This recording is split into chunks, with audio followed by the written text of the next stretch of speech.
there is absolutely no way that the inflation problem is licked. If anything, it's going to get worse again.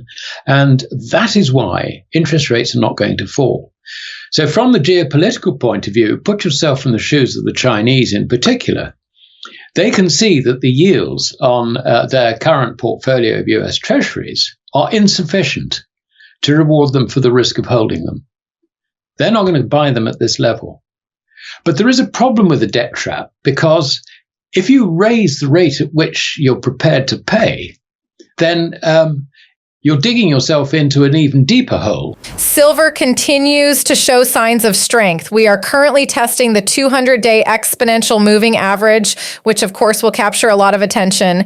Above, we have a significant barrier in the form of 2350. That is followed by 2450 and then eventually $26. When you look at the action of silver over the last several years, the area between $22 and $26 has been an area of intense focus for the market.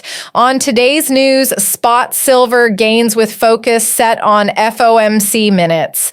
The FOMC minutes could provide more clues regarding the timing of the central bank's potential interest rate cuts. The Fed is anticipated to cut the federal funds rate as soon as June, according to a Reuters poll of economists. Lower interest rates tend to decrease the opportunity cost of holding silver, which pays no interest. To conclude, Federal Reserve Bank of San Francisco President Mary Daly acknowledged remarkable progress made on inflation, but also noted there was more work to do to ensure price stability. Now, we'll show you more clips of Andy Schechtman making sense of this news, but first hit the like button, smash the subscribe button, and check our pinned comment for some massive sign-up bonus, as Bybit gives you free $20 to trade crypto just for creating an account. So you can start trading Bitcoin within an hour. Let's get into the video. And the talisman which will give them the timing on this is going to be the dollar. It's going to be dollar interest rates. It's going to be, what actually happens to,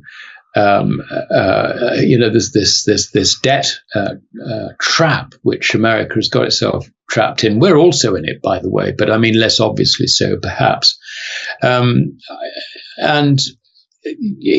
their point of view, I mean, they're almost, a lot of them will be cheering from the sidelines because they owe money in dollars. And, if the dollar goes down to zero, whoopee, we've got no debt, sort of thing. So there's going to be, it's going to be interesting. Let's put it that way. And I think it's, it is a feature of geopolitics that, you might find that your friends suddenly turn against you really very, very rapidly.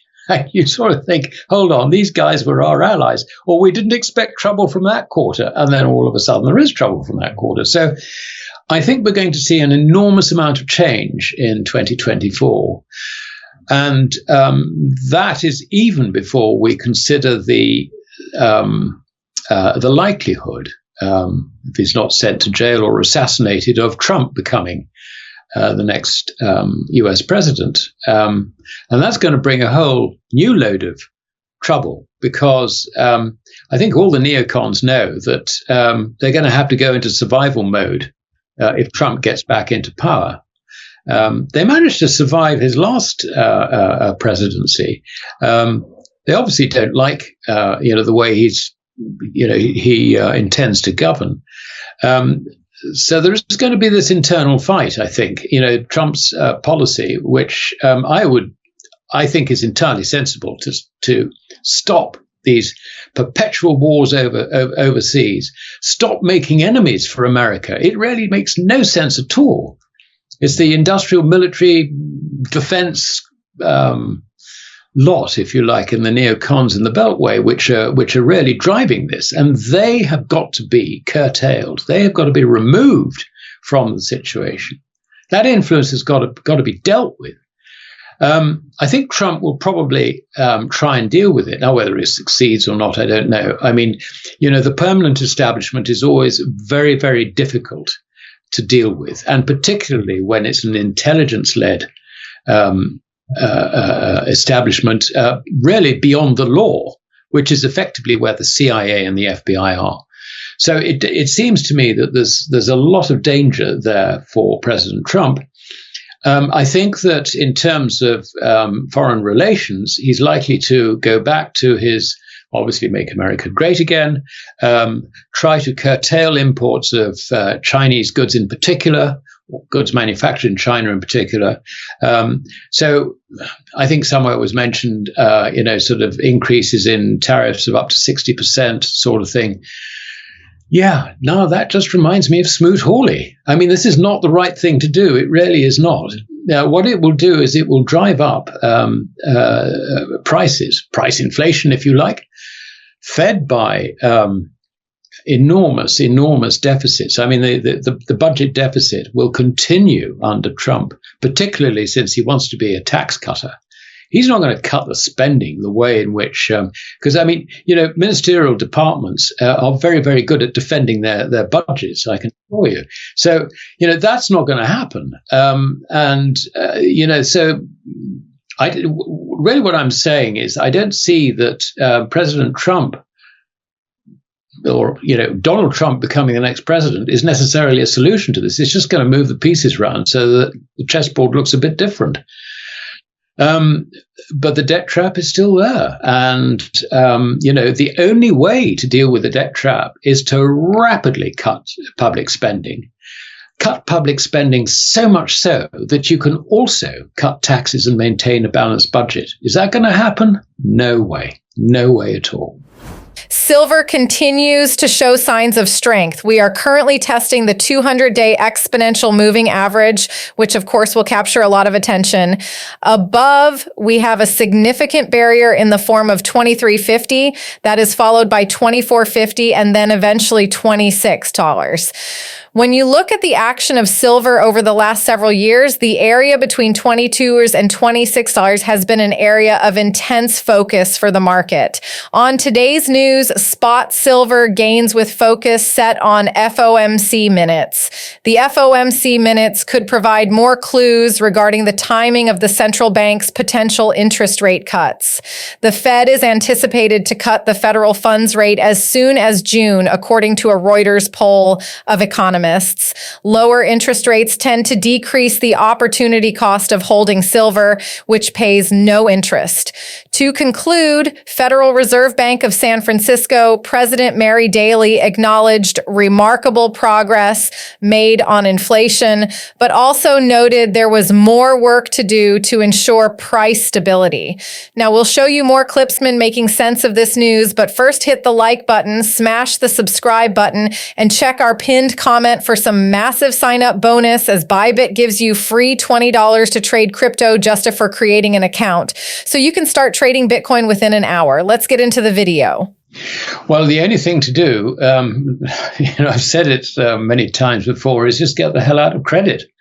Now, so what is credit? Credit is not only just bank accounts, where the bank owes you money. You have money on deposit. It's not your money. It's the bank's obligation to pay you your money, or in fact, it's not money. It'll be by another credit, which you can then deploy for buying goods and services. Currencies themselves are credit.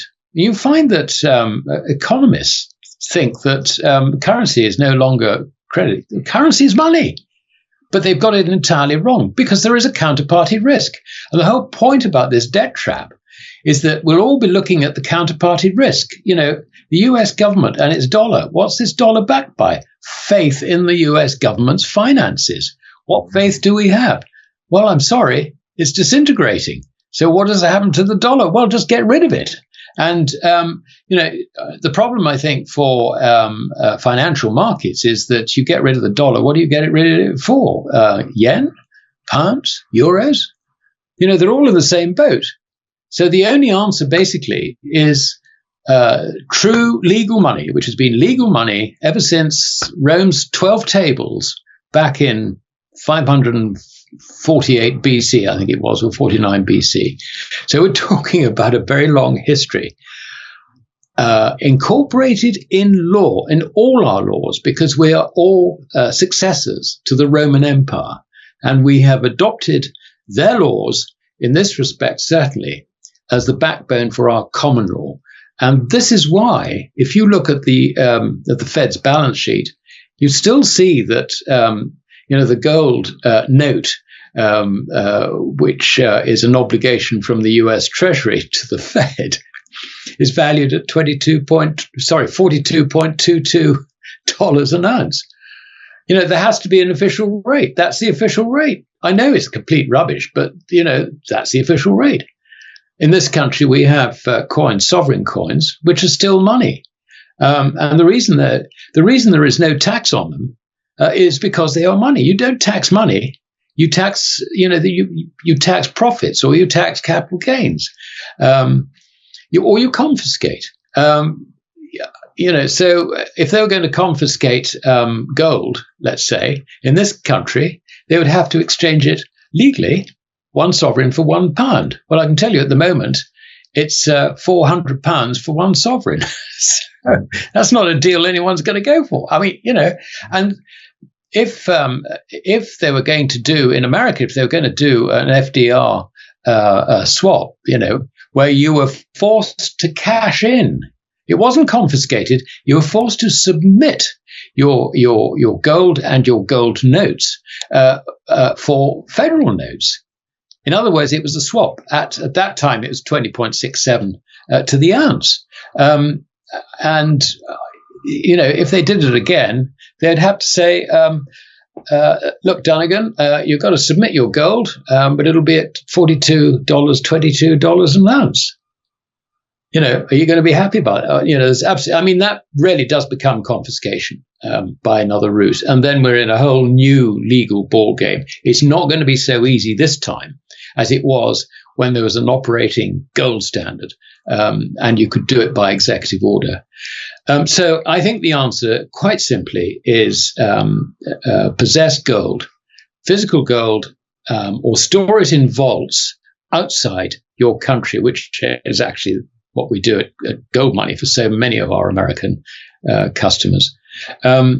It's all about getting out of credit, really. You're not buying gold because you love gold. You're buying gold because you don't want to be in the same situation. They're the Chinese looking at the dollar. You should also be looking at it in exactly the same way and thinking, is this something that I actually want to be part of? What do you think of today's show? Would you bet the farm on gold and silver? Post in the comment section down below if you had the guts to risk your whole net worth into one trade, and tell us your price prediction for silver in 2024. Subscribe to the channel if you have not yet done so. Share this video with a gold bug and check this video right here because you'll love it. I see you on the other side.